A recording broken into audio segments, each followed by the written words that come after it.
Hello everyone. In this paper, we have presented a novel problem of shape retrieval from images and sketches in a cross-domain setting. The problem of content retrieval in multimedia has been one of the prevailing problems since all the search engines and search utilities depend on it.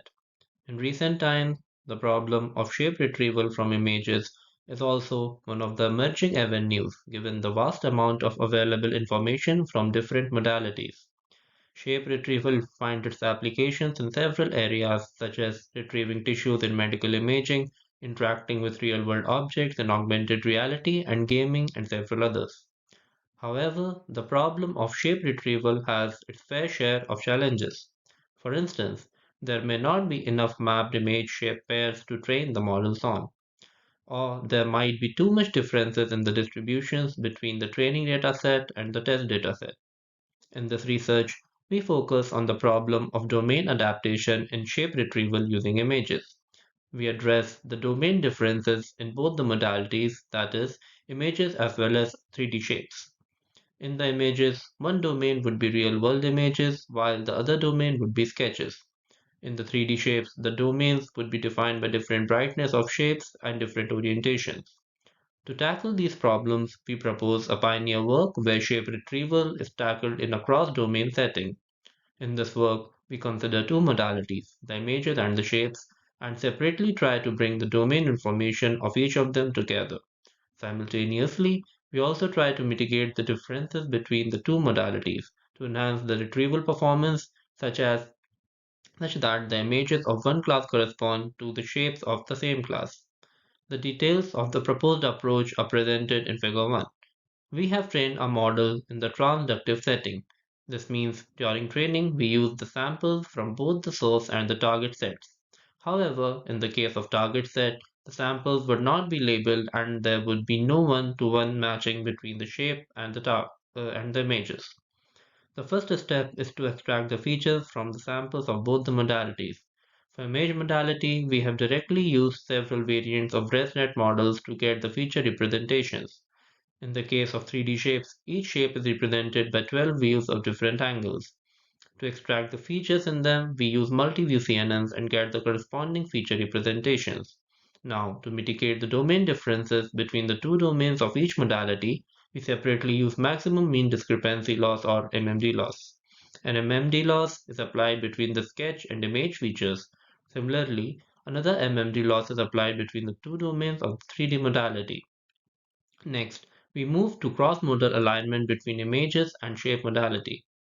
This is carried out only in the source domain since mapping between the shapes and images is required. To this end, we use contrastive learning-based approach to mitigate the cross-modal differences. We use a triplet loss to achieve this. We create positive pairs where the samples of images and shapes from the same classes are paired, and negative pairs where the samples of images and shapes from different classes are paired. The distance between representations of positive pairs is minimized while that between the negative pairs is maximized. Furthermore, to enhance the retrieval performance, we also employ classification module. The features of both the modalities from the source classes are subjected to categorical cross-entropy loss to ensure that the features correspond to the same class. At the same time, the features from the modalities in the target domain are subjected to entropy constraint. This ensures that the features in target domain have internal clustering to maximize interclass separation without labels. On the right side, we present the results of a proposed approach. We have evaluated our work on multiple datasets such as Shrek 14, Pix3D, and ShapeNet. In Figure 2, we have presented the retrieval results in cross-domain setting when the source domain is of image modality and the target domain is of sketch modality. The domain differences are also visible in retrieved shapes. In Table 1, we show the quantitative analysis of a proposed approach. We have compared our models to the two state-of-the-art models given in references. These two models do not approach the shape retrieval problem in a cross-domain setting. In addition, we have also trained our models in different settings where we replace the triplet loss with MSE loss and show the results. We can clearly see that when cross-domain retrieval is not taken into account, the models exhibit subpar performance. This is shown in Table 1 as well. Also, when MAC loss is used instead of triplet loss, the performance still drops, showing us the importance of triplet loss in training. In figure 3, we can see the TSNE plots when in presence and absence of domain adaptation.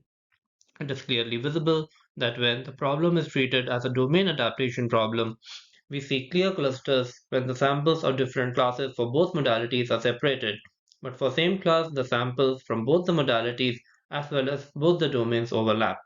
This clearly shows the importance of domain adaptation in the problem of shape retrieval using images.